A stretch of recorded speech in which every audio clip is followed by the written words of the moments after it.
Hey, my name is Jerry, and I'm going to show you how to get rid of Chill Tab. So, I didn't use a malware or antivirus software to get rid of it because I hate installing shit to get rid of shit.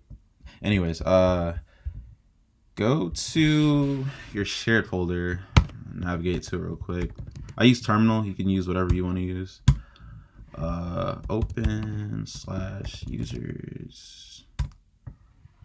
Cool. So go inside your shared folder and you should see some files. One should say chill tab and like one should say app with like numbers and letters, or you'll see like a folder with like numbers and letters, maybe a zip file or something. I deleted everything because I thought they were all tied to chill tab because I never put anything in my shared folder. So after I did that, I went to get info on my shared folder, and then I changed the rights to read only. So I just clicked here, read only, read only, read only. So this, I believe, made Chill Tab stop installing into my share folder, which it liked to install to, I guess, to be on like both accounts. And I haven't seen Chill Tab since. Like I haven't seen a pop up, or my web browser hasn't randomly closed out because of a pop up or anything.